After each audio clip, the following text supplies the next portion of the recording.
episode 1525 of No BS Job Search Advice Radio. I'm Jeff Altman, the Big Game Hunter, and welcome. It's Tuesday morning. I hope you enjoy this show. And this is about researching salary, because everyone tells you that what you've got to do is research your value in the market, but they don't tell you how to do it. Hope you find this show helpful and give it a great review. And you know what? Let's get going, okay?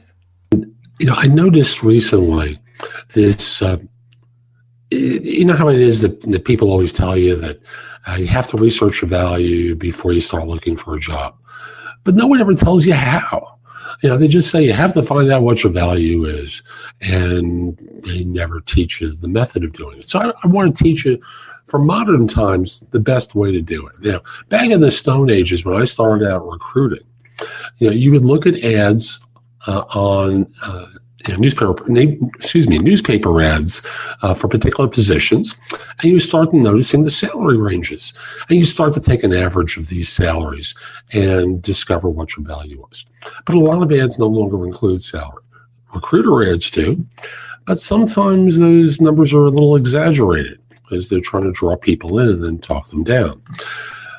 So here's what I want to suggest, and this is truthfully the best way that you can do it. Let's say you have an interview scheduled at a large banking firm.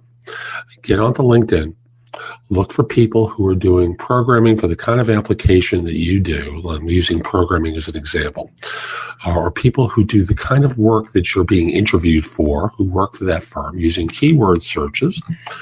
And then reach out to them directly. Don't go through LinkedIn. Just call them up and simply say, "Hi, is this so-and-so?" "Yes. My name is such and such, and I'm frankly interviewing for a position. Can I get 4 minutes of your time to pick your brain about something?" Good. First of all, how do you like working there? Is it a good experience, or are you wrestling with anything? And they'll talk with you about it. Most of the time, they're going to tell you it's a great experience. Terrific. Could I trouble you to ask, because when they interview, they're going to ask about the salary I'm looking for. And, I've reached out to a couple of people. I'm not going to tell you who, but I'm just trying to be, polite and maintain their confidentiality. But I'm just very simply asking, number one, whether it's a good environment to work in. And number two, give me an idea of the salary that you're earning, so that this way I don't shoot too high or shoot too low. And you'll get a little bit of pushback because most people are uncomfortable in the U.S. talking about their salary. But if more and more people do it, it's going to become more and more of a common practice and take away the power that employers have by having the only knowledge about what pay scales are. And that's really their corporate advantage. I'll just tell you a quick story. Yesterday on Facebook, there was a corporate recruiter who put out a message to third-party recruiters. And he was facing a dilemma where he was interviewing someone who seemed good for a job, but they just wouldn't say their salary. They just wouldn't give it up. So he punted to the hiring manager with his notes about her lack of flexibility. And I commended the guy, first of all, for not following the traditional line of just rejecting the person. And, I recognize that from his vantage point, he feels like he's in a bind because his job is to try and bring on someone with the lowest number possible. And the person's job is to get the highest amount possible. So, when you're doing your research, you want to take note of the ranges that people are earning and what the differences are in the work that they do. Because just because one person is making 95 and another one's making 125 doesn't mean that you're worth the 125. Look at what they do versus what you're being asked to do and see how a firm might value it.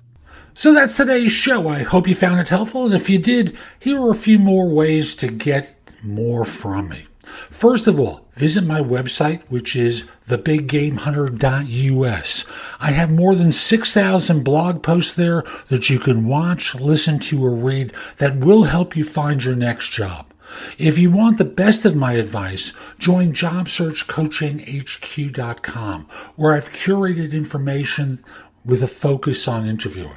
If you decide to take the lifetime membership at the site, It's $299 currently, but that's the price of a coaching session or an hour of coaching from me, and I'll be giving that to you if you join with a lifetime membership. Have a few questions? Contact me through the Magnify app for iOS or PrestoExperts.com, where you can call me. Schedule a specific time with me through chat on Magnify or by connecting with me on LinkedIn at linkedin.com/IN/The Big Game Hunter. Once we're connected on LinkedIn, you can message me about coaching you, scheduling a time for Magnify or Presto Experts, speak with me about a resume or LinkedIn profile critique, help you with a salary negotiation or my trusted advisor services, and much, much more. Like you, I don't work for free. I do charge for what I do. You can take my classes on Skillshare and become a premium member using the link in the show notes and receive 2 months for free instead of just the one that the site offers. Skillshare offers thousands and thousands of courses, not just simply mine, on a host of different subjects that can help you in many different ways. Lastly, join my group on Facebook called Career Angles. It's free to the first 250 people who join and is focused on helping you do better at work. Information is shared daily, and we're attempting to build a supportive group there. Ask to join. I'm not letting recruiters in at this point. So I'll be back tomorrow with more, and in the meantime, I hope you have a great day. Be great!